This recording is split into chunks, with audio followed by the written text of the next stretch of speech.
Hello, everyone. Welcome to the 21 Hats podcast. I'm your host, Lauren Feldman. This week, Paul Downs tells Jay Goltz and Laura Zander why he's come to view Google as the Volcano God. He's not sure what it will take to keep the Volcano God happy, but he's obsessed with doing everything he can, because the consequences of failing would be so great. We also talk about Paul's content marketing strategy, the pricing lessons that emerged from our recent attempt to monetize 21 Hats, and why Laura, even in the midst of the labor shortage, now has a waiting list of people hoping to work at her yarn manufacturer in Texas. Even in good times, owning and running a business can be a lonely pursuit. Our hope is that these weekly conversations will let owners know they are not alone in facing challenges. Same thing with our daily newsletter, the 21 Hats Morning Report, which highlights the most important news of the day for business owners and which you can subscribe to at 21hats.com. where you can also find transcripts of our podcast episodes and lots of other articles and interviews. Joining me this week on the podcast are regulars Paul Downs, who is CEO of Paul Downs Cabinet Makers, which makes custom conference tables outside of Philadelphia. Jay Goltz, whose companies in Chicago include a picture frame business, Artist Frame Service, and a home furnishing store, Jason Home. And Laura Zander, who is CEO of Jimmy Bean's Wool, a digital yarn store based in Reno, Nevada, and Madelintosh, a yarn supplier based in Fort Worth, Texas. The episode is titled, Paying the Volcano God. Welcome, Paul, Jay, and Laura. It's great to have you here. I want to start talking about marketing a little bit. Paul, you dropped something last week. You mentioned that you've got some marketing people working in-house. We haven't talked about that kind of thing with you in a while. What's your current marketing strategy? Well, we have relied on Google Leads for quite a long time, and I came to the understanding, possibly flawed, a couple of years ago that means that Google is actually my biggest customer, and the most important relationship I have with anybody is to try to keep Google happy. Because if their algorithm decides that we're not the best choice for conference tables at some point in the future, then we're screwed. And I don't think that there would be much in the way of appeals we could make to get our former position back. So thinking about, well, what does Google want from me? The first thing, do they want money? So yes. So we just keep an AdWords campaign going with a budget of about $2,500 a month for no reason other than to make sure that Google is getting some money from me. We track that. You don't think it's having an impact on the business? I can prove it. It's like tipping the maitre d'. You don't know why you do it, but you just think it's helping. It's like tipping the local mobster is how I see it. That, okay, it costs money, but the alternative could be way worse. So we do that. But the other thing that Google appears to want is for the website to have engaging, fresh content. And so I decided that I wanted to have an in-house content person so that we will be constantly able to update the site with fresh stuff. And we're expanding into trying to do more videos and newsletters and anything that might be digital content going out that indicates that we are a busy and progressive company. And so I have on staff right now a graphic designer / content person who works 4 days out of 5. And in order to coordinate efforts between her and the rest of my sales team, I have a consultant who's sort of a 10, 15 hours a week kind of person who oversees my overall sales efforts and then also the marketing as well. And the graphic design person costs me on the range of 40-some thousand a year, and the consultant costs me maybe about $35,000. I've also, in past years, spent much more than that just straight to Google. I mean, we used to have a $12,000 a month AdWords budget for many years. Paul, I think at one point you told us that you stopped paying Google at all and went completely organic. Why did you decide to go back to paying them? Google guilt. Google's like the volcano god, as far as I can tell. The volcano's outside the village. And you know that at any given moment, it could erupt and destroy you. And did something happen that triggered that, or did you just get worried about the volcano? I just was thinking about it from Google's standpoint, which is if I'm handing out number one organic rankings, what do I want in return for that? And I know that they tell you that this has nothing to do with it, but I don't believe it. I can tell you as someone doing it that I totally cut it off and I'm ranking right up there. I think you're trying to think like them, which is like, you can't think like them. I think I believe them. And now, in your case compared to mine, I would think that it might help to pay for some Google AdWords because it's national and it's a unique product and blah, blah, blah. Locally, for me, I cut it off completely and I think we're good. Well, that's great, Jay. Glad to hear it. Because, it may be that I'm entirely wasting my money, but when the volcano erupts, then you look back and you say, well, what could I have done?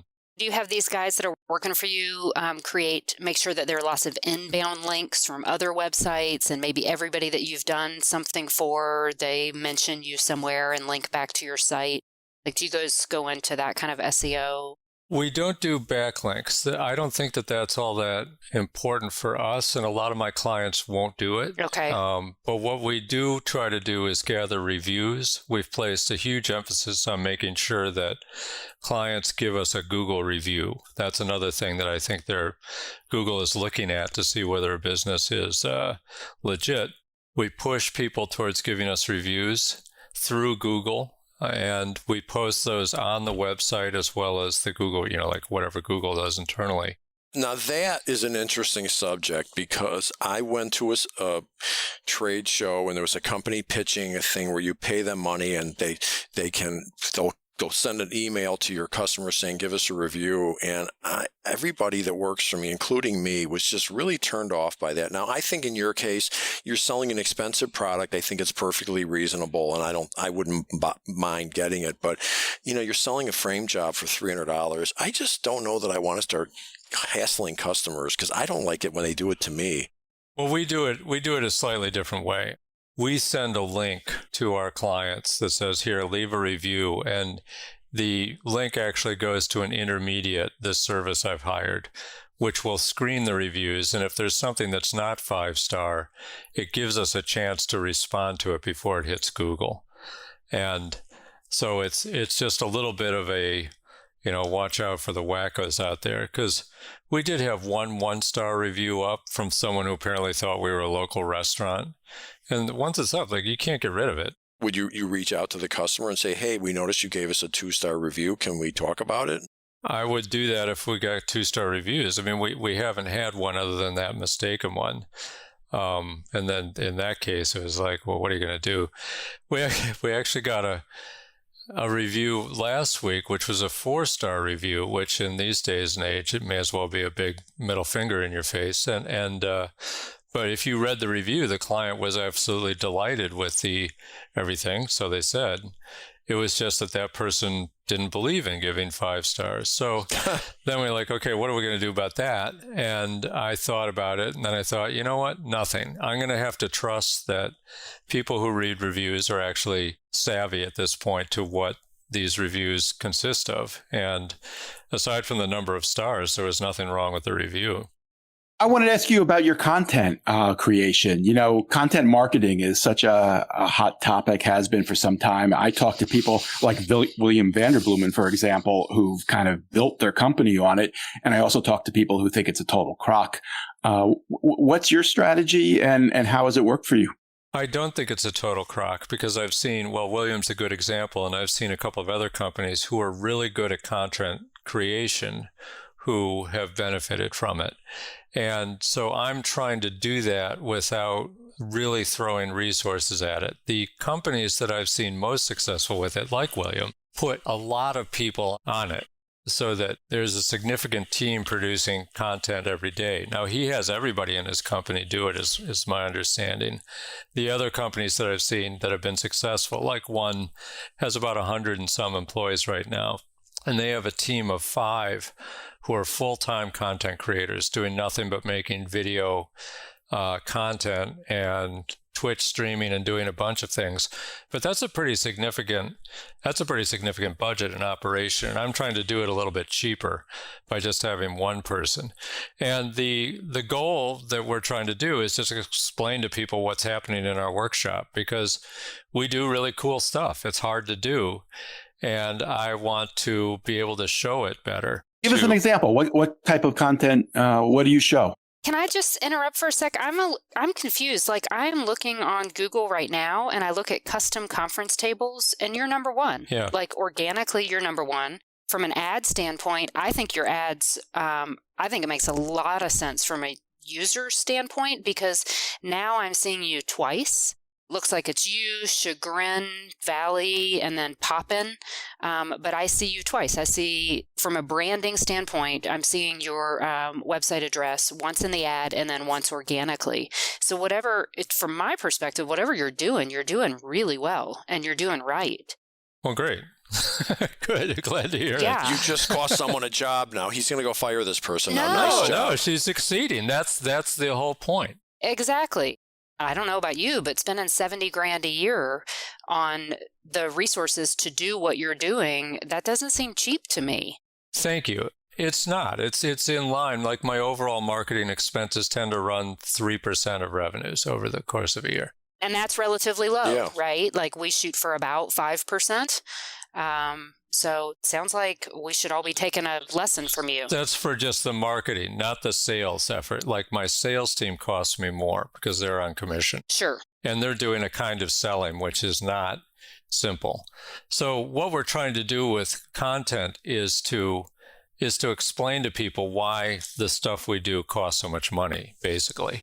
And that's by showing, hey, when you come to us, we are actually listening to you and then building this thing, which is not easy. And so it's not a Chinese factory. We're not just a boatload of stuff in cardboard boxes. We want to show people what's going on so that they understand the complexity of our process and why it might cost something. And you're obviously using, like, the words custom conference table in every page you create, and and you're using American made in every page, multiple times, right? Yes and no. I have this battle going on all the time with my content creation team about whether we write copy that's aimed at having a robot read it or having a human being read it. Now, I'm a pretty experienced writer, and I like to write a lot of the content on the site and make it to be something that's enjoyable. But that does not really go along with making it SEO friendly, because, as you said, you got to pack in a bunch of awkward phrases. Yep. We've always kind of said, like, we're serving two masters. We serve Google and we serve the customer. And, like, the science and the art is, how do you serve both? And how do you write copy that makes both people happy? I don't think you can. So you pick your poison. And so what we do is we have certain parts of the site that don't actually get a ton of traffic, but are really loaded with the keywords. And then we try to make the site itself useful. And because one of the things I strongly believe is that Google is looking very carefully at how much time people spend on sites and their user experience and where they travel and whether it looks like they're enjoying the content. So there you got to aim it at the people.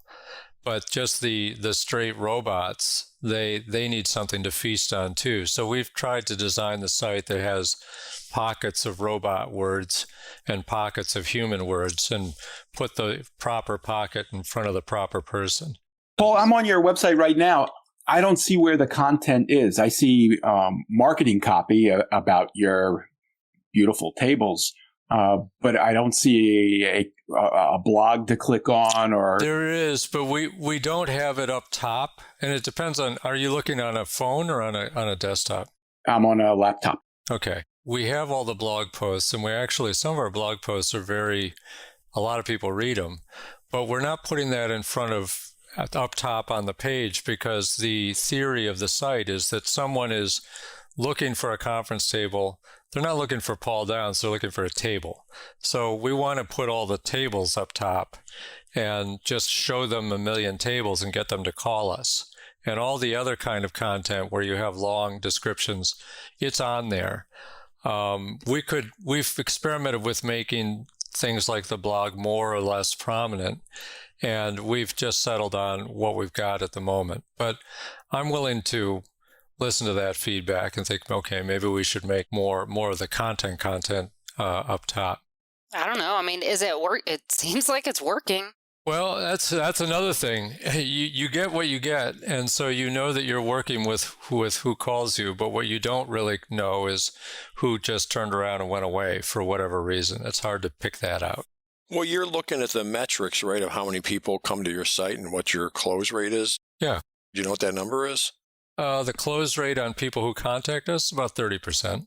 That sounds like a lot. I think you're suffering a little bit from Google anxiety. You should join a group and try to... It's 30% on qualified customers. It's about 10% on all contacts. Well, how do people find the blog? How do people find the blog? We actually are aiming most of our blog posts at a general woodworking audience and hoping to lure them in. So I got to open up the site. I think that the blog link is down at the bottom somewhere. You scroll all the way down in very tiny type on the far left, you can see the word blog. Yeah, it is. I found it. Yeah. So we have at other times had that right up next to the phone number at the top, and it didn't really change much. People would look at it up there, but not many people would click through from that spot. But do you have the impression that people are going from the blog to buying tables? No.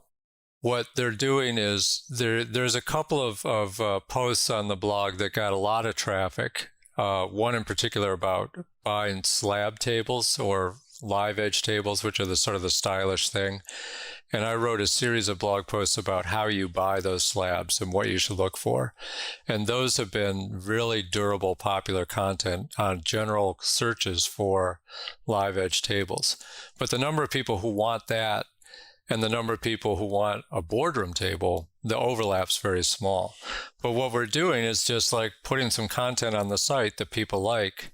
And again, this is a Google-aimed strategy, trying to come up with something that's useful information, put it on our site, and hope that Google sees that people keep clicking in on this.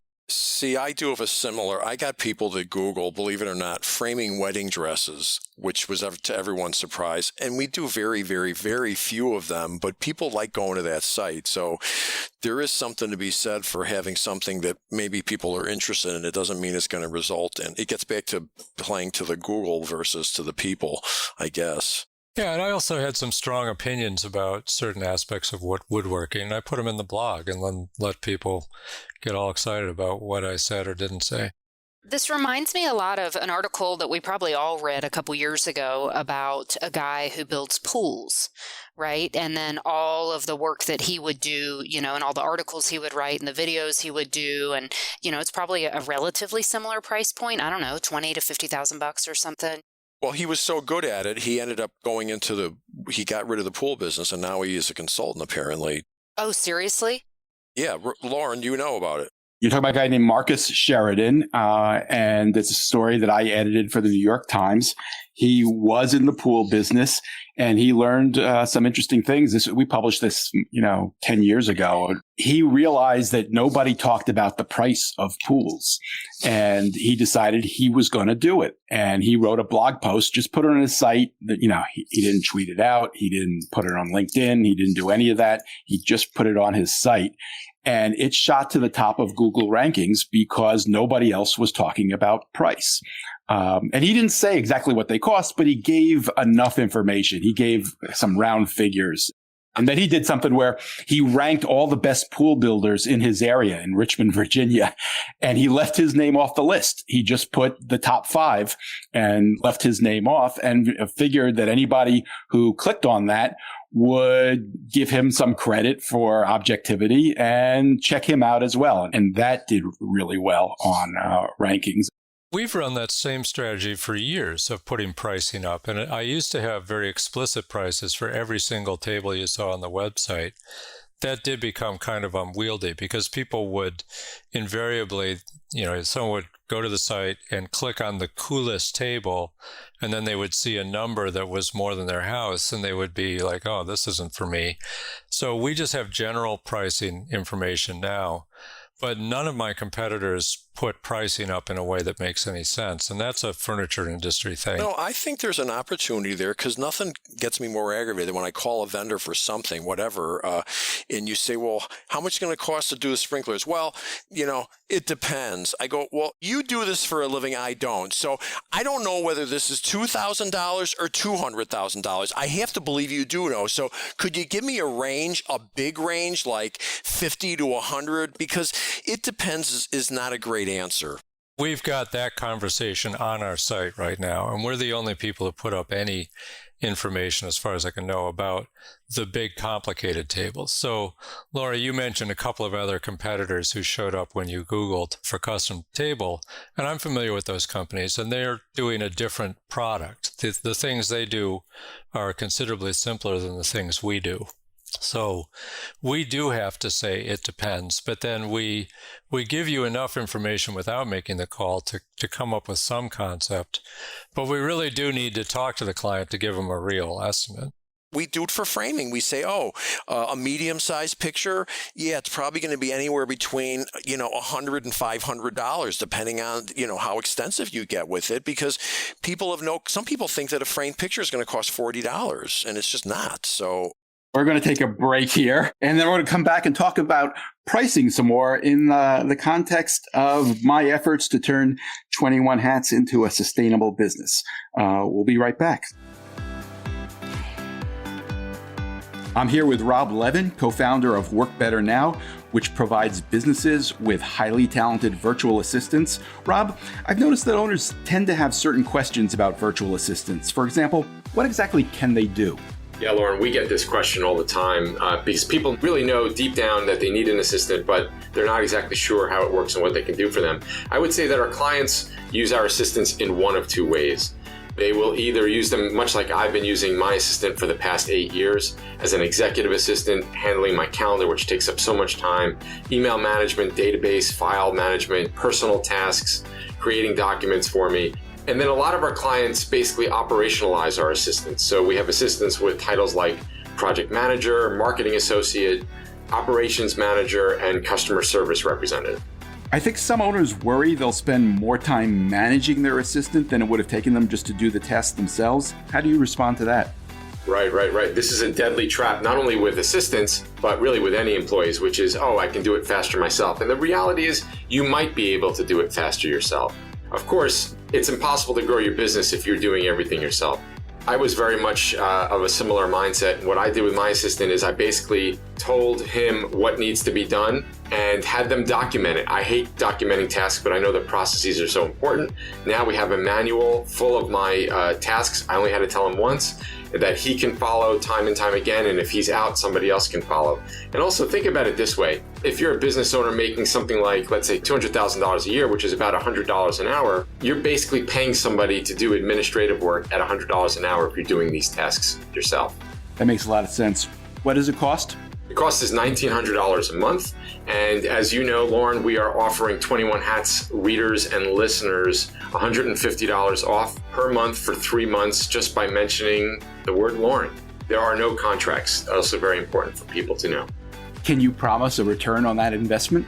If you're not getting a return, something's not going right. All of our clients are not only getting a return with the first assistant they've hired, but many of our clients are now on their second, third, and fourth assistant. Where can we learn more? workbetternow.com. And again, when you sign up for a 15-minute consult, just mention the word Lauren, and we'll make sure to give that $150 off for each of the first 3 months. Thanks, Rob. And we're back.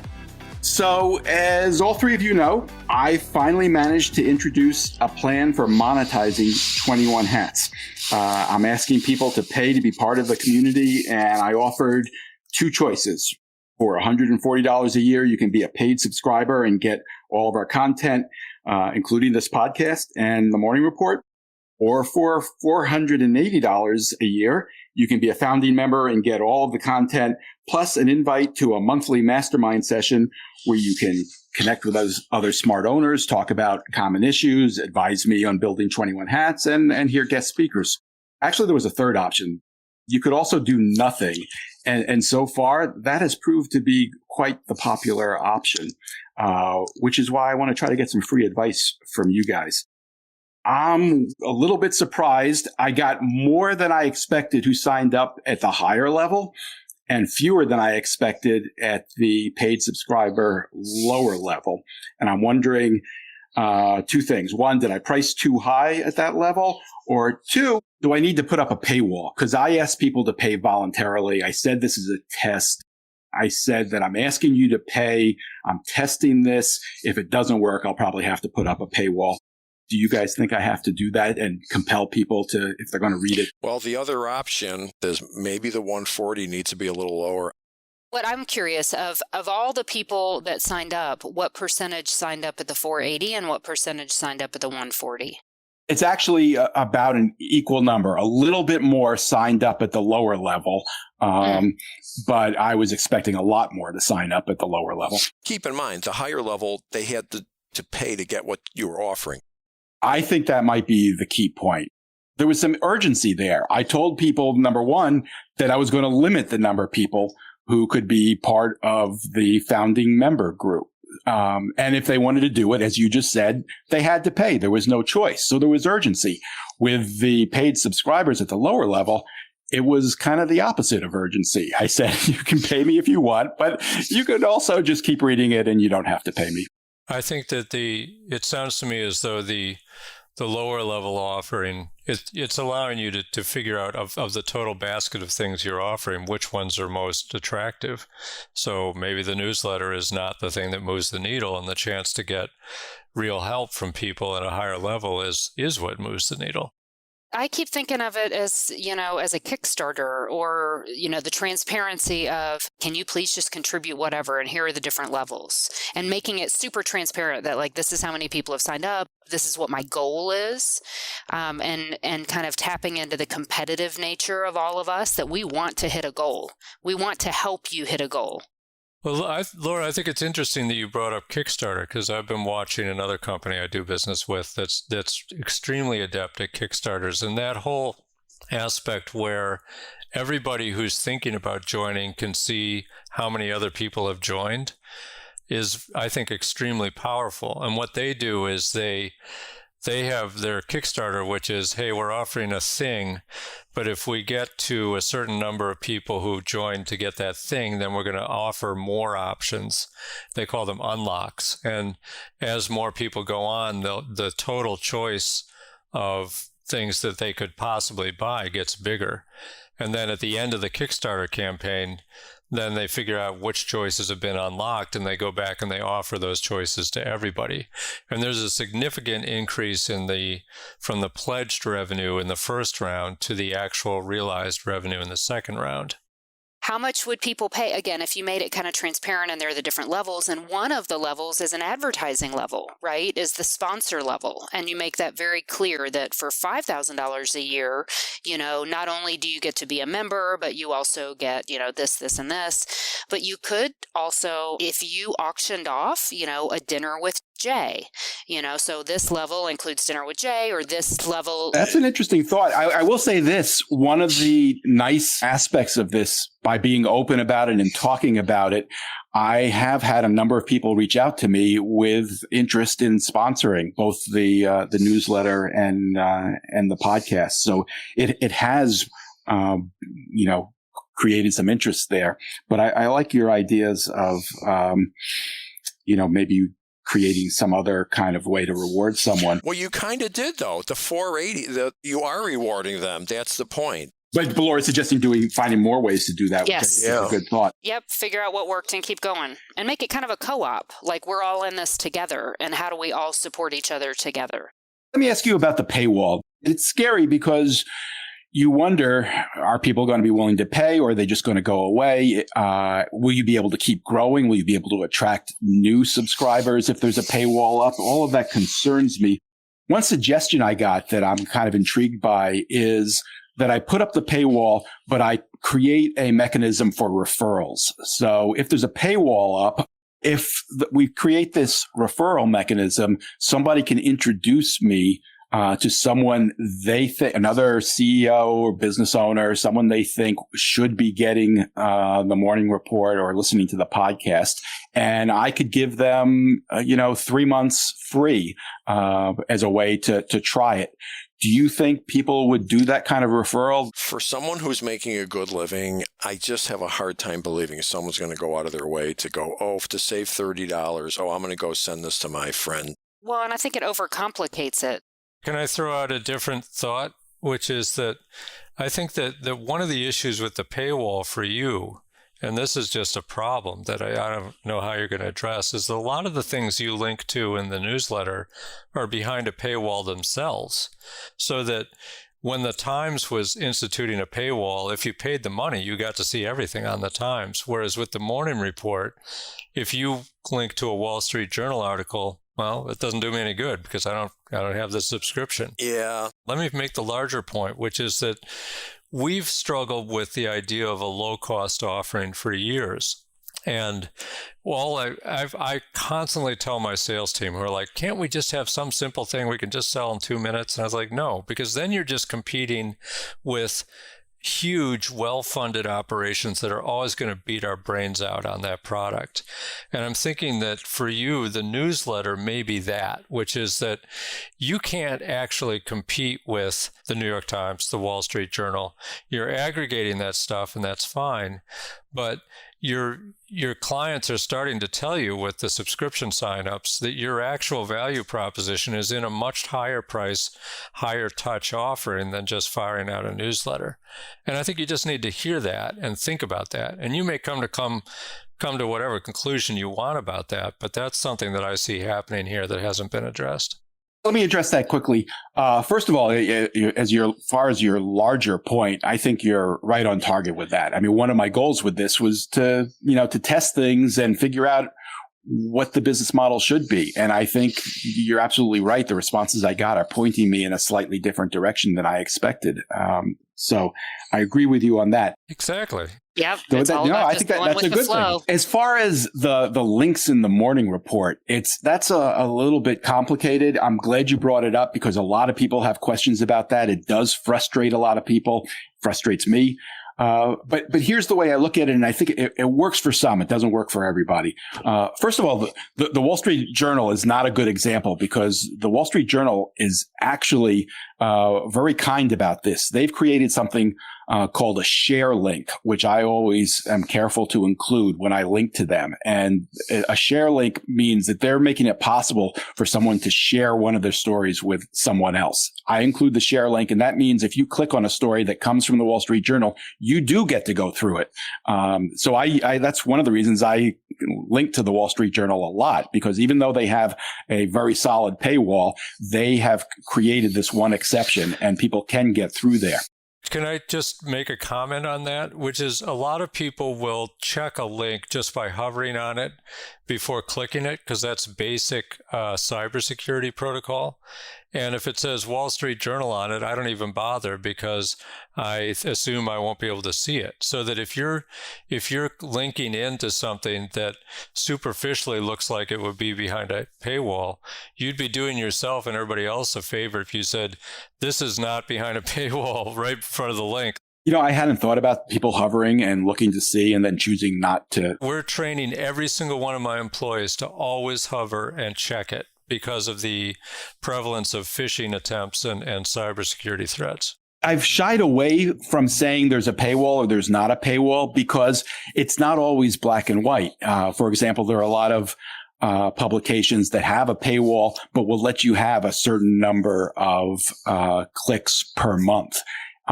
And that means it becomes a individual situation where you might be able to click through, but someone who's already hit their limit wouldn't be able to click through. One larger overall point here is you're right. With the New York Times, if you pay, you get everything, but it's not tailored for a business owner.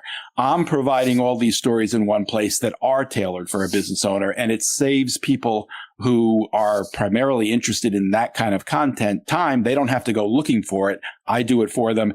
And if they find that they're clicking on a link for a particular publication often and can't get through, maybe then they do decide to subscribe there. But I'm hoping my service is still valuable because I'm pointing them in the right direction. I would just like to say, better I say it than you. You are a unique individual, and your background, your interest, your engagement in small business is so far, far, far above the typical person that's working in any of these other publications that they can be assured that the stuff that's in the report in the morning is stuff that a lot of it's going to resonate. And that's why you're doing this, because you're not just somebody that, came out of journalism school and is doing this on the side. It's good stuff. And I would ask everyone listening right now, if you didn't pay, give Lauren the courtesy of send him a quick email and just tell him, I would pay $50. Tell him whatever's on your mind. Just tell him, I don't think it's worth it. Tell him, well, if you put a paywall up, I will pay. Help him out here, because let's be nice.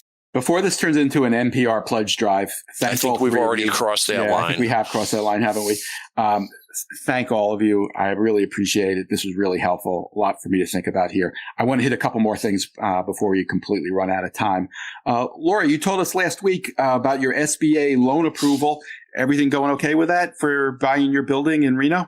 Yeah, it's crazy. It's all coming together. When do you move? Next week. Wow, yeah. That is quick. Yeah, we're shooting for just one down day. That's the goal. I'm going to say for the 100th time, SBA loans are the greatest thing the government has ever done to help small business. No, this whole thing is fantastic. And now I'm through, I used that wedding analogy last time, and it's in the beginning, it's the honeymoon. It's really exciting, or in the beginning you date somebody and we're looking for the building and it's really exciting and you're kind of dreaming about it. And then all of a sudden, like it hits that, oh shit, like maybe this is going to be real, and it's a little disconcerting. And so now we're past that, and now we're starting to get really excited. It's going to be great. I know in your original location, your retail location, you used to do things to try to encourage people to come from around the country. And I know on your social media, you would post pictures of people who were visiting and, making a point to come to Jimmy Bean's Wall in person. Are you going to try to do something to encourage that? Absolutely. Yeah, and this actually lights a fire under us, and kind of, I don't know why, maybe it's really silly, but just the pride of owning the building and having this be ours makes us all want to double down on like advertising budget locally, really pushing the local and the travel, and getting people into the store. And like Jay said, if we can increase our sales in the retail store and that could pay for our rent each month or, our mortgage, like how cool is that? It just seems really rewarding that money would be going into the building as opposed to going to our landlord. Here's something that a lot of people don't understand. There's only one reason that buying real estate works. One word: inflation. That's why buying real estate works. Inflation keeps going along. Your rent would have kept going up, whereas when you buy the building, it's frozen. So it's pretty difficult to lose money on real estate if you're the tenant. If you lose a tenant, that's a whole nother story. But if you are the tenant, it's just it's hard to lose money on this deal. So she's going to be good. Well, and I'll throw out the other word from an emotional standpoint is pride. Our staff is so excited and so proud to be able to say, we own this building. This is our building. We can decorate it the way we want. We can plant flowers outside if we want. So it's really creating a sense of ownership. And you don't have to worry about your lease coming up, what's going to happen because the owner died and their kids took over and you don't know this is what happens every day in business. Eventually, the owner dies and the kids end up with the building, and now you've got a whole nother dynamic there. Or even if the owner doesn't die, they just decide that they're not charging enough rent, so they jack it up 20%. It happens every day. It's funny to think back on the conversations we've had because we talked about, you're trying to buy a building at your Texas location and the heartbreak that went into that. You've told us at various points how much trouble you've had during the labor shortage keeping your operation in Texas staffed. Anything new with that? Yeah. So we hired a factory manager, production manager, about 3 months ago. And he, as it turns out, is a hiring god. We now are not only fully staffed, but we have a waiting list of people who want to come work for us down there. What's he doing? What's the secret? God, maybe I don't want to know. Part of it is we have improved the conditions there so significantly. We've improved pay, that we're getting a fair number of people who used to work here years and years ago that had left, and so they're coming back. So that's one big part of it. And then the other chunk is he's using a staffing service that he has used for years and years and has a great relationship with them, and just knows how to navigate that. And the service, we've obviously done the math. It pays off. It works out. For people that want to stay after 3 months, they can come on full time. And that's been working out really well. And he's got the experience and knows how, which kinds of people to talk to, which kinds of people are going to work. Did he change the ads at all? Are you putting ads out or not? We're not even doing ads anymore. Okay, so really the crux of it is he's working with the staffing agency, and it's the staffing agency, and then it's the referrals. So 99% of our staff is Hispanic, and it's a small community in Fort Worth. So we're getting a lot more referrals because the energy is really good, because the pay is good. So it's a combination of those two things. Does he speak Spanish? He does. Yeah, he's Hispanic as well. That's a critical piece. Yeah, and he's a great people person, really great people person. Paul, how are you doing with staffing? No problems. I mean, we haven't lost anybody. I actually had one employee who moved across the country because his marriage fell apart. That was the only quit we've had. And we've hired a couple people, and it's not easy. It's never easy for me to find people because we're looking for a very particular skill set that's just not that common. But we've got some, and I'm not really sweating it at the moment.